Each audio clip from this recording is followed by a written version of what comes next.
So what's up mga kalas, nandito naman tayo sa panibagong araw, panibagong vlog naman tayo mga kalas, 40 video mga kalas. So nag-order nga pala ako sa TikTok na malalaman yung mamaya, so i-unbox natin. So kanina siya dumating kasi di ko siya na-videoan, so salamat sa iyo Kuya Rider. So di ko siya na-videoan kasi alam niyo naman nabigla di ko alam na darating pala siya. So na ano ko kanina na inatid na lang din ni Mara. So i-unbox na natin na wala tayo taga-awak ng camera, wala tayong mga content ba, kasi abangan nyo sa mga update ko sa mga vlog ko kasi wala tayong naisip na mga content. Mahirap kasi hindi madali mag-vlog, akala nyo mga, so basic lang. So ito na, so mag-unbox tayong order. So kung ano to malalaman nyo mga, so dinig ilalagay yung camera ba, wala taga-awa ka.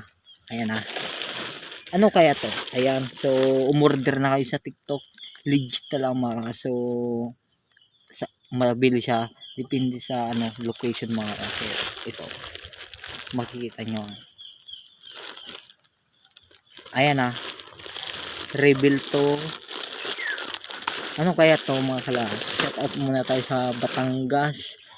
Kanlurang Talumpok dyan sa Batangas City, dyan lahat. So shout out sa inyo dyan. So ayan, mag-unbox tayo wala tayong mga content, ito muna mag-up na lang ako mga. So mukhang ano dapat pala ito pala dalawa, bite tick 1 bite, ayan dalawa sila mga. So ayan o, ayan natin ang process.